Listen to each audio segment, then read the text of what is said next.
నమస్తే welcome to AV news. Himachal ప్రదేశ్లోని Atal tunnel north portal సమీపంలో మంగళవారం రాత్రి ఘోర కారు ప్రమాదం చోటు చేసుకుంది. మనాలి నుంచి లాహోల్ వైపు వెళ్తున్న పర్యాటకుల కారు అదుపు తప్పి నిర్మాణంలో ఉన్న వంతెనను బలంగా ఢీకొట్టింది. ఈ ప్రమాదంలో రాజస్థాన్ కు చెందిన కైలాష్ అక్కడికక్కడే మృతి చెందగా మరో ముగ్గురు తీవ్రంగా గాయపడ్డారు.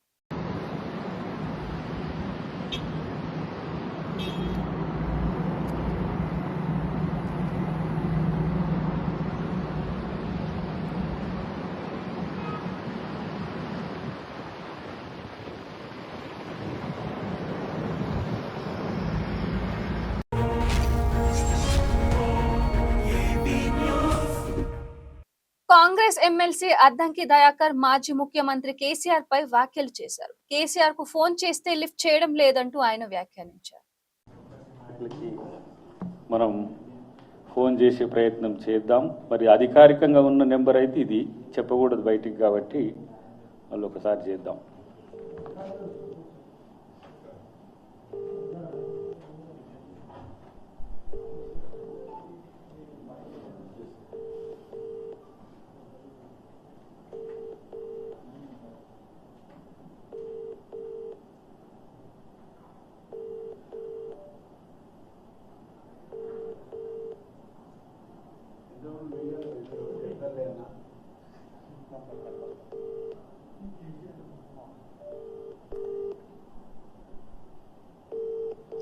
లైవ్ చూస్తుంటే స్పందించండి. చూస్తున్నా వాళ్ళు చూస్తుందో లేదో. కేసీఆర్ మళ్ళొక్కసారి చేద్దాం చివరికి, కానీ కేసీఆర్ ఒకవేళ చూస్తే మళ్ళీ కాల్ చేయండి. ఎందుకంటే మీతో మాట్లాడి మిమ్మల్ని రమ్మని ఆహ్వానించడానికే ముఖ్యమంత్రి గారు ఆహ్వానించింది మిమ్మల్ని. ఇక పిచ్చి కుక్కలని లేచి వస్తా ఉన్నాయి. వాళ్ళని ఎవరు పిలిచిండ్రో నాకు అర్థం కావట్లే.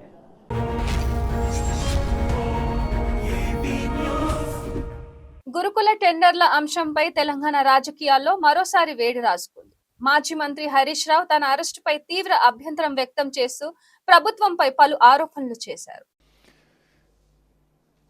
ముఖ్యంగా ప్రభుత్వ పాఠశాలలు, గురుకుల పాఠశాల టెండర్లకు సంబంధించి 2000 కోట్ల రూపాయల విలువ కలిగిన టెండర్లు జరిగినవి. ఇందులో అవినీతి అక్రమాలు జరిగినవి. ఇందులో తెలంగాణ బలహీన వర్గాల బిడ్డలు, దళిత బిడ్డలకు అన్యాయం జరిగిందని బీఆర్ఎస్ పార్టీ ఆరోపించింది. నేను మాట్లాడాను. సీనియర్ అధికారిగా పనిచేసిన మా పార్టీ ప్రధాన కార్యదర్శి ఆర్ఎస్ ప్రవీణ్ కుమారు, గౌరవ మాజీ మంత్రివర్యులు కొప్పుల ఈశ్వర్ గారు కూడా మాట్లాడినారు. ఈ అంశం మీద చర్చకు సిద్ధమని అనేకసార్లు అనడం, తోకముడ్చడం. దీంతో మా ఆర్ఎస్ ప్రవీణ్ గారు ఈరోజు సోమాజిగూడ ప్రెస్ క్లబ్లో ఉదయం 12 గంటలకు మేము వస్తున్నాం, మీరు రండి అని స్పష్టంగా ఆయన సవాల్ వేసినారు. ప్రెస్ క్లబ్ బుక్ చేసినారు, అన్ని ఏర్పాట్లు చేసిండ్రు. మరి ఎందుకు ప్రెస్ క్లబ్కు రాలేదు? ప్రెస్ క్లబ్కు రాకుండా ట్విస్ట్ ఇచ్చిండ్రు. ఏమని? లేలే ప్రవీణ్ కుమార్ గారు మీతో మేము మాట్లాడడం, హరీష్ రావు వస్తేనే మాట్లాడతాము అని ట్విస్ట్ ఇచ్చిండ్రు. యాక్చువల్గా నాకు ఇవాళ షెడ్యూల్డ్ ప్రోగ్రామ్ నా కాన్స్టిట్యున్సీలో 4-5 ఇంపార్టెంట్ ప్రోగ్రామ్స్ ఉండే. బట్ అయినా మీరు ట్విస్ట్ ఇచ్చినప్పుడు, నన్నే రమ్మన్నప్పుడు ఒక బాధ్యత కలిగిన నాయకుడిగా, ప్రధాన ప్రతిపక్షంగా నా ప్రోగ్రామ్స్ అన్నీ క్యాన్సిల్ చేసుకొని మా ప్రవీణ్ అన్నకు ఫోన్ చేసుకొని నేను ఇక్కడికి వచ్చిన. సో కొప్పుల ఈశ్వర్ గారు, నేను, ఆర్ఎస్ ప్రవీణ్ గారు మేము సోమాజిగూడ ప్రెస్ క్లబ్ పోవాలి.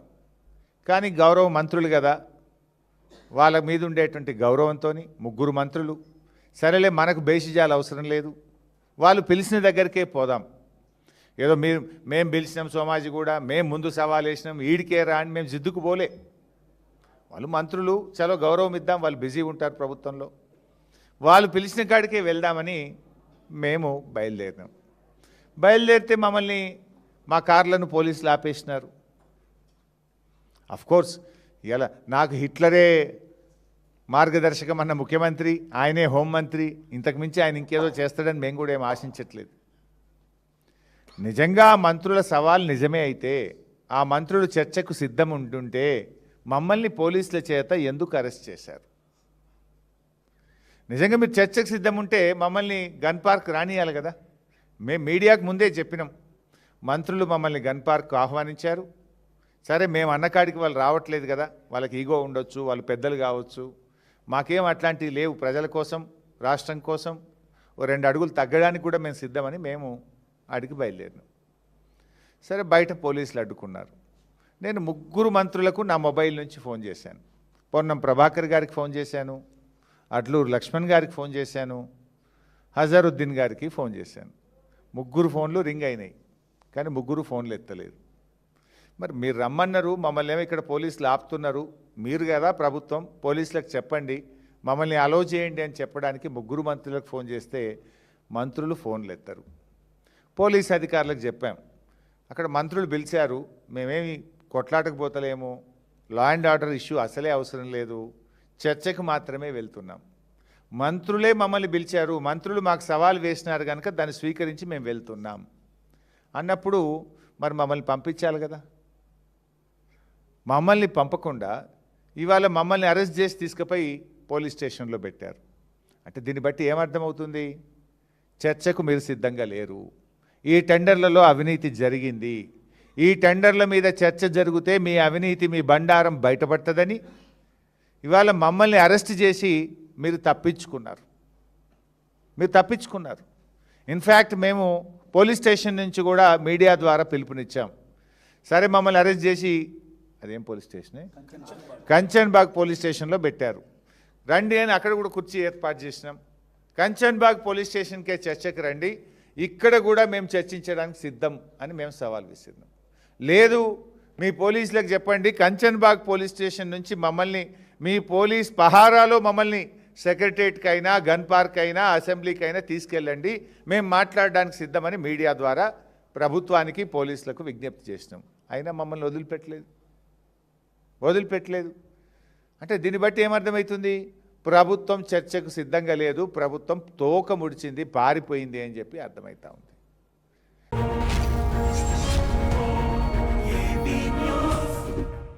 జనసేన పార్టీ అధినేత, ఆంధ్రప్రదేశ్ ఉప ముఖ్యమంత్రి పవన్ కళ్యాణ్ తిరుమల శ్రీ వెంకటేశ్వర స్వామిని దర్శించుకున్నారు. అనంతరం పవన్ కళ్యాణ్ శ్రీవారి దర్శనం చేసుకుని ప్రత్యేక పూజలో పాల్గొని స్వామివారి ఆశీస్సులు పొందారు.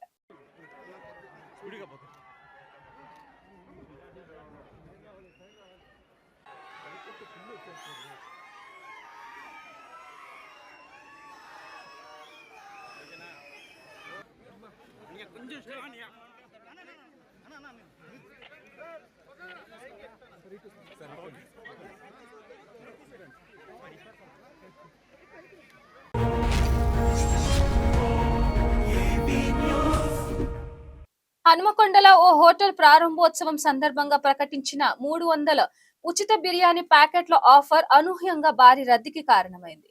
ఆఫర్ కోసం సుమారు 1000 మందికి పైగా ఒక్కసారిగా చేరుకోవడంతో బిర్యానీ ప్యాకెట్ల కోసం తోపులాట జరిగింది.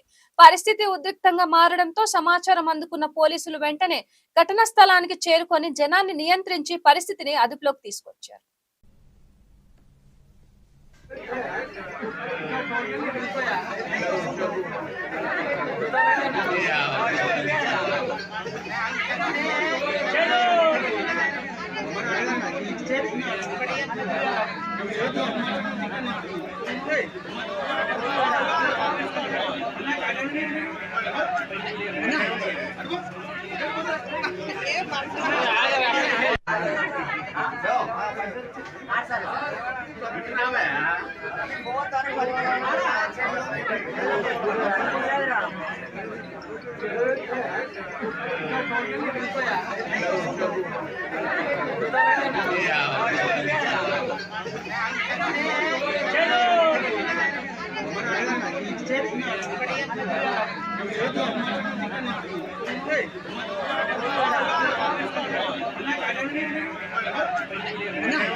హైదరాబాద్ లోని మోతీనగర్ బోరబండ రోడ్ సిగ్నల్ ప్రాంతంలో హైడ్రా అధికారులు భారీ కూల్చివేతలు చేపట్టారు. రోడ్డు పక్కన ఫుట్పాత్లు, రోడ్డు మార్జిన్లను ఆక్రమించి నిర్మించిన అక్రమ కట్టడాలను తొలగించారు. రోడ్డు విస్తరణ చేపట్టి ట్రాఫిక్ సమస్యలను తగ్గించడమే ఈ చర్యల ప్రధాన ఉద్దేశమని అధికారులు తెలిపారు.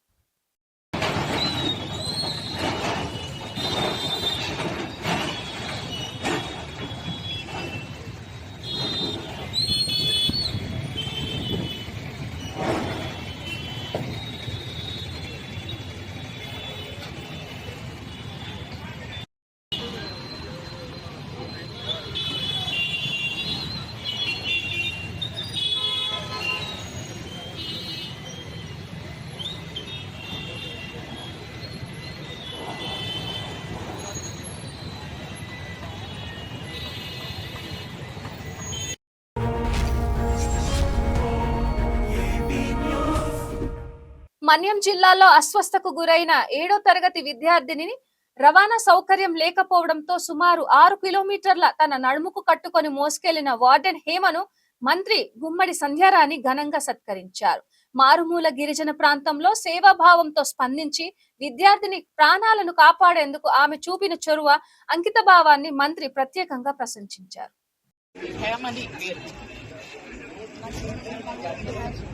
భద్రగిరి హాస్టల్లో వార్డెన్ అయితే ఒక అమ్మాయికి ఒంట్లో బాగాలేకపోతే ఇంటికి పంపించేశారు. అంటే ఇంటికి వెళ్ళిపోయింది అమ్మాయి. మళ్ళీ అమ్మాయికి అక్కడ ఒంట్లో బాగాలేదు అని తెలిసి అమ్మాయి వెళ్ళి అమ్మాయిని తీసుకొస్తే అక్కడ హాస్పిటల్ తీసుకురావడానికి వాళ్ళ ఊరికి అక్కడ రోడ్డు సరిగా లేదు. ఆ రోడ్డు మామూలు నడక మార్గంలో 3 కిలోమీటర్ల అమ్మాయిని ఎత్తుకొని తీసుకొని వచ్చింది మా వార్డెన్.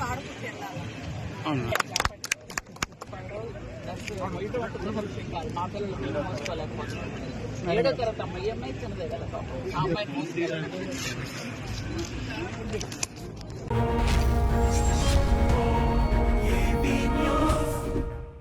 భారత్ పర్యటనలో ఉన్న జపాన్ ప్రధాని సనోయే తకైచికి ఢిల్లీలోని హైదరాబాద్ హౌస్ లో ప్రధాని నరేంద్ర మోదీ గౌరవ విందు ఇచ్చారు. ఈ సందర్భంగా ఏర్పాటు చేసిన సాంస్కృతిక కార్యక్రమంలో సంతూర్ వాయిద్యాన్ని వాయించాలని మోదీ ఆమెను ఆహ్వానించారు. మొదట కొంత సంకోచించిన జపాన్ ప్రధానికి సంతూర్ను ఎలా వాయించాలో ప్రధాని మోదీ స్వయంగా చూపించి ప్రోత్సహించారు.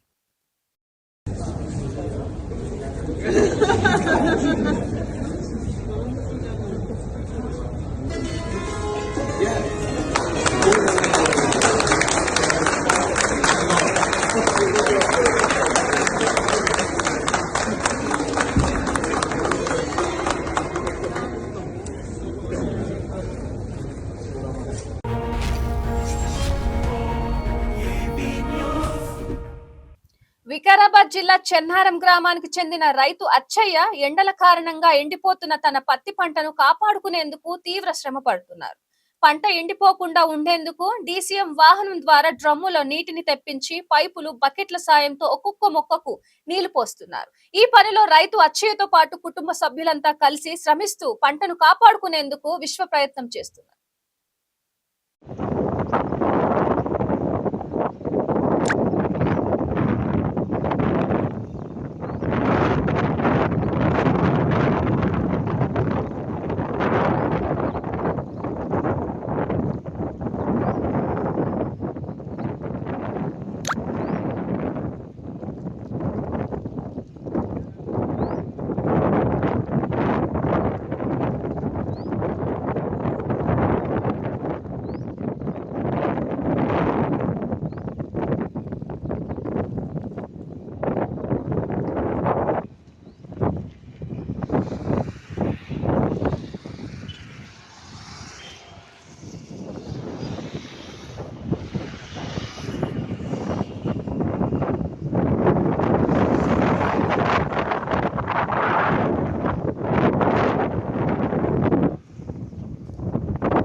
తెలంగాణ మంత్రి జూపల్లి కృష్ణారావు బీఆర్ఎస్ ప్రభుత్వ హయాంలో తీసుకున్న అప్పుల అంశంపై స్పందించారు. ఆ అప్పులకు సంబంధించిన తాను వెల్లడించిన వివరాలు సరైనవేనని, వాటిపై తాను ఇప్పటికీ కట్టుబడి ఉన్నానని తెలిపారు. అసెంబ్లీ సాక్షిగా కేటీఆర్, హరీష్ రావు కూడా అప్పుల అంశంపై మాట్లాడారని మంత్రి గుర్తు చేశారు. తాను చెప్పిన లెక్కలు తప్పని నిరూపితమైతే తన మంత్రి పదవికి, ఎమ్మెల్యే పదవికి రాజీనామా చేయడానికి సిద్ధమని జూపల్లి కృష్ణారావు సవాల్ విసిరారు. ఒకసారి ప్రెస్లో ఈ లెక్కలు ఇవి, మేము అప్పు చేయలేదు, కేటీఆర్ చెప్పిన ప్రకారం 3,50,000 కోట్లే కాబట్టి ఒకసారి ఇది కూడా వినిపిస్తాం మీకు. డిసెంబర్ 3 నాడు దిగిపోయే నాటికి రాష్ట్రం మీద ఉన్న మేము తీసుకొచ్చిన నిధుల కూర్పు మొత్తం కలిపితే కేవలం 3,17,015 కోట్లు మాత్రమే. కేవలం 3,17,015 కోట్లు మాత్రమే. అధ్యక్ష, మేము చేసిన నికర 3,85,340 కోట్లు మాత్రమే. 3,85,340 కోట్లు మాత్రమే. మా 10 ఏళ్ల పాలనలో తెచ్చిన అప్పు 4,26,499 కోట్లు. 4,26,499 కోట్లు. 10 ఏళ్ల బీఆర్ఎస్ కాలంలో జరిగిన మొత్తం అప్పు కేవలం 4,17,496 మాత్రమే. 4,17,496 మాత్రమే. ఇవి వీళ్ళు అసెంబ్లీలో బావబావమర్దులు అసెంబ్లీ సాక్షిగా చెప్పిన మాటలు. మీరు దానికి కట్టుబడి ఉన్నారా?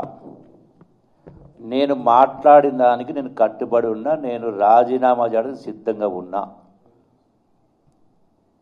పారిపోయే లక్షణం కానీ పౌరుషం లేని కాదు. నా పౌరుషం ఇది వాళ్ళకి తర్వాత చెప్తాను. క్వశ్చన్ ఇక్కడ వీళ్ళకు లెటర్స్ రాస్తున్నాం. దీనికి సమాధానం జవాబు ఏమని చెప్పండి. కేటీఆర్ను హరీష్ రావును లెక్కలు మొత్తం దీనిలో ఉన్నాయి. దీనికి సమాధానం రాతపూర్వకంగా సమాధానం ఏమని చెప్పండి. హరీష్ రావు, కేటీఆర్ అండ్ కేసీఆర్ మీకు వీటిని వాట్సాప్ ద్వారా, సీల్డ్ కవర్లో పోస్ట్ ద్వారా, ప్లస్ మీ మెయిల్ అడ్రస్ నాకు వాట్సాప్ పెట్టండి. ఇప్పుడు నా వాట్సాప్ నుంచి, నా ఫోన్ నుంచే మీకు వాట్సాప్ చేస్తే వీటిని ఫోటోలు తీసి మీరు వీటికి సమాధానం చెప్పి సంతకం చేసి సమాధానం పెట్టండి. మీ వాట్సాప్ ద్వారా నాకు పెట్టండి. నేను చెప్పింది అబద్ధమైతే నేను దానికి సిద్ధంగా ఉన్నా. మీరు చెప్పింది నిజమనేది కూడా మీరు రుజువు చేయగలిగితే మరి మీరేం చేస్తారు? నేను చెప్పిన నేను రాజీనామా చేస్తా. మంత్రి పదవికి, ఎమ్మెల్యే పదవికి నేను ఇచ్చిన లెటర్లో ఉన్నది ఒక్క అంశం అబద్ధమైనా కూడా నేను రాజీనామా చేయడానికి సిద్ధంగా ఉన్నా. ఎమ్మెల్యే పదవికి, మంత్రి పదవికి చెప్పిన.